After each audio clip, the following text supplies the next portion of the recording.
Bismillahirrahmanirrahim. Assalamualaikum warahmatullahi wabarakatuh. Salam sejahtera, salam Malaysia Madani dan selamat pagi Malaysia. Terima kasih kerana bersama kami pagi ini. Saya Terence Das. Dan juga saya Syuhaida Arifin. Kami akan bersama dengan anda seperti biasa 2 jam hari ini 8 hingga 10 pagi untuk membawa kepada anda banyak sebenarnya perkongsian menarik yang kami sudah pun susun untuk anda. Tapi apa-apa pun pagi-pagi ini kami nak kongsi pada anda lah apa berita-berita yang menarik terutamanya dekat berita RTM ni. Dan kita mulakan dengan perkembangan ini terlebih dahulu. Ini kenyataan yang dikeluarkan oleh Yang Berhormat Perdana Menteri Datuk Seri Anwar Ibrahim berkenaan dengan sistem saraan. Ramai yang menimbulkan isu sedikit kebelakangan ini. Jadi kita nak kongsi pada anda apakah kenyataan terkini yang dikongsikan. Jadi cadangan pemansuhan pensyen bagi ahli politik akan dibincang di peringkat kabinet dan dibawa ke parlimen sebelum sebarang keputusan dilaksana. Perdana Menteri Datuk Seri Anwar Ibrahim berkata pada masa yang sama kaedah bagi sistem saraan perkhidmatan awam baru juga akan diperjelas bagi mengelakkan sebarang kekeliruan dalam kalangan penjawat awam. Jadi mungkin kalau kenyataan seperti ini memberikan sedikit nafas lega kepada mereka yang bertanya-tanya tentang di mana hal tuju kerajaan sebenarnya dalam merobak semula sistem saraan ataupun pensyen.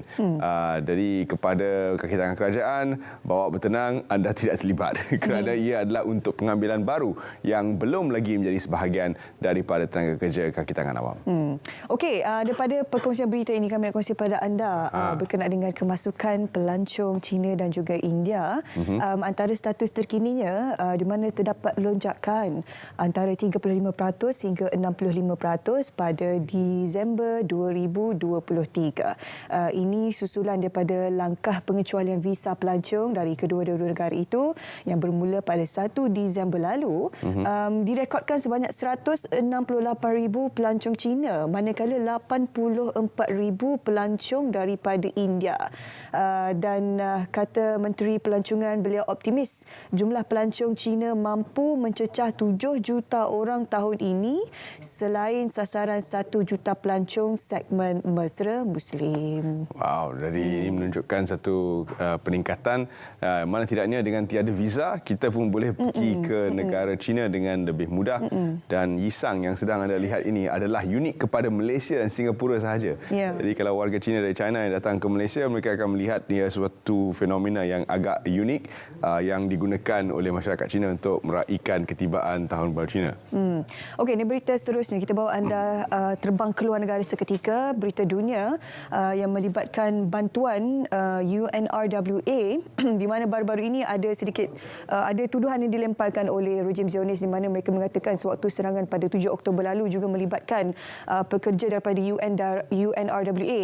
Jadi susulan daripada perkara tersebut, penderma utama seperti Amerika Syarikat menggantung dana UNRWA yang mana fungsi UNRWA ini adalah melaksanakan operasi kemanusiaan di Palestin yang dijangka mungkin akan berakhir pada Februari ini, kata Ketua UNRWA Philip Lazzarini. Sekiranya pembiayaan masih digantung, kemungkinan besar mereka terpaksa menutup operasi kemanusiaan pada Februari ini di mana seluruhnya bukan Gaza tetapi di seluruh wilayah-wilayah lain terutamanya. Maksudnya UNRWA ini bukan saja memberi bantuan di Gaza, ya, mereka juga turut memberi bantuan di tebing barat Jordan, Lebanon dan juga Syria. Dan kalau kita lihat tindakan yang dimulakan oleh Amerika Syarikat akan diikuti oleh negara-negara sekutu yang lain. Jerman, Italy, Canada, Finland, Australia, United Kingdom, Belanda, Perancis, Austria, Jepun, New Zealand dan Switzerland yang selalunya berkecuali, tapi dalam keadaan ini juga dapat melihat bahawa mereka turut sama menggantung dana yang disumbangkan kepada UNRWA.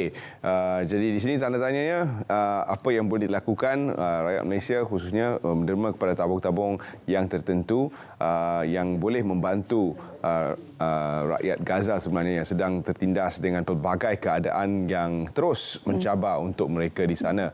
Itu sahaja yang kita boleh lakukan dengan mengirim doa untuk mereka. Namun untuk negara-negara Muslim yang lain di dunia, semoga mereka dapat berkolaborasi untuk mengisi kekosongan yang ditinggalkan ditinggalkan oleh petugas UNRWA ini, kerana tanpa bantuan kita seolah-olah memberikan satu situasi yang jauh lebih meruncing tibanya keadaan cuaca yang mencabar di Gaza nanti. Kita beri bantuan satu hal, tapi bantuan tu sampai ke tak satu hal lagi kan. Ya, sebab bukan bidang kuasa kita lah kan. Tabung-tabung kerajaan sahaja. Kita jangan beri dana kepada tabung-tabung lain kerana sukar untuk kita kenal pasti adakah dana itu sampai ataupun tidak. Okey, kita bawa anda ke China seketika. Ini berita yang menduka citakan, mengejutkan, mengerikan, di mana seorang bapa mencampak anak dari tingkat 15. Dua orang anak, satu berumur 1 tahun, satu berumur 2 tahun, di mana bapanya mencampak tetapi sepasang kekasih dijatuhkan hukuman terhadap pertuduhan mencampak kedua-dua kanak-kanak ini. Untuk pengetahuan anda semua, mangsa merupakan seorang perempuan berusia 2 tahun dan kanak-kanak lelaki berusia 1 tahun. Dicampak dari tingkat 15 di menara kediaman di Chongqing. Insiden itu menimbulkan kemarahan seluruh rakyat di negara itu. Bo merupakan bapa kedua-dua kanak-kanak itu didapati menjalinkan hubungan sulit dengan Cheng Chen. Namun teman wanita itu pada mula tidak menyedari bahawa kekasihnya sudah pun berkahwin dan mempunyai anak. Makanya Cheng Chen kemudian menggesa Bo membunuh kedua anaknya yang dianggap sebagai penghalang untuk mereka berkahwin. Saya nak teruskan ni, rasa macam terlalu kejam pula nak ceritakan. Gambar ni sebenarnya di Photoshop, tanduk-tanduk tu dihilangkan. Kita mengharapkan agar mahkamah di negara China memberikan hukuman yang sewajarnya. Ialah kadang-kadang cerita perhubungan yang sehingga menyebabkan kecederaan ataupun kecelakaan kepada individu lain ini suatu perkara yang tidak wajar, yang tidak seharusnya berlaku. Jadi kita mengharapkan agar mahkamah di sana ialah dapat menjalankan tugas mereka sebaiknya untuk mengenakan hukuman yang sepatutnya sewajarnya kepada mereka yang bersalah. Mungkin mereka akan bawa kembali undang-undang di mana kalau menjalin hubungan dengan individu yang sudah pun berkahwin, ia akan menjadi satu jenayah. Di China? Di China. Should we have it di Malaysia? Di Malaysia ada, tapi macam ada mahkamah syariah masih ada, tapi untuk mahkamah sivil sudah ditarik balik. Okey, tapi tak apa. Sebab kejap lagi sebenarnya kita akan bersama dengan peguam syar'i. Kita nak bincang berkenaan dengan sikit sebanyaklah berkenaan dengan hubungan sistem kekeluargaan perkahwinan ini kan. Menarik. Bagaimana untuk wanita di luar sana lah. Jadi pastikan anda terus bersama kami. Kita nak berehat seketika. Kembali selepas ini, jangan ke mana-mana.